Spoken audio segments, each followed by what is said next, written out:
मित्रांनो, या व्हिडिओमध्ये मी तुम्हाला लघुलेखनासंबंधी छोट्या परंतु अत्यंत महत्त्वाच्या व उपयोगी अशा 3 टिप्स सांगणार आहे.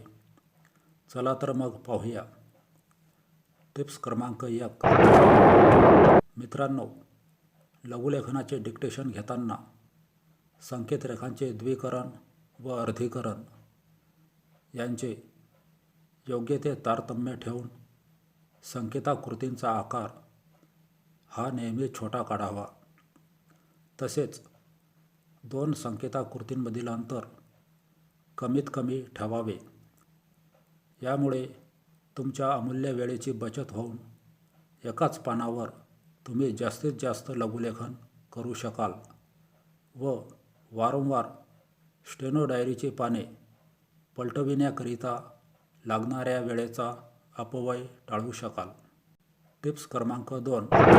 मित्रांनो, लघुलेखनाचे डिक्टेशन घेण्यापूर्वी तुम्हाला देण्यात आलेल्या स्टेनो डायरीच्या पानांवर मधोमध उभी रेघ मारून पानांचे 2 विभागांमध्ये विभागणी करा. तसेच एक भाग संपल्यानंतर दुसऱ्या भागात लघुलेखन करा. यामुळे लघुलेखन करताना तुमच्या हाताची हालचाल कमी होईल व तुम्ही अधिक वेगाने जागच्या जागी डिक्टेशन घेऊ शकाल.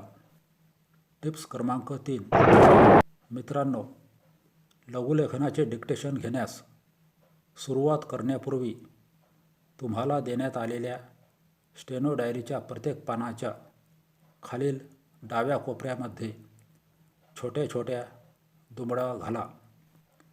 यामुळे तुम्ही लघुलेखन करीत असताना ज्यावेळी तुमच्या स्टेनो डायरीचे पान संपत येईल तेव्हा पानाच्या खालील डाव्या कोपऱ्यातील दुमड डाव्या हाताच्या बोटाच्या चिमटीने धरून पान झटकन पलटविण्यास तुम्हाला मदत होऊन तुमचा अमूल्य वेळ वाचेल.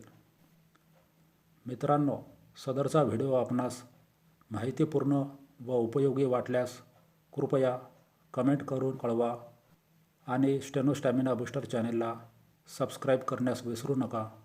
धन्यवाद.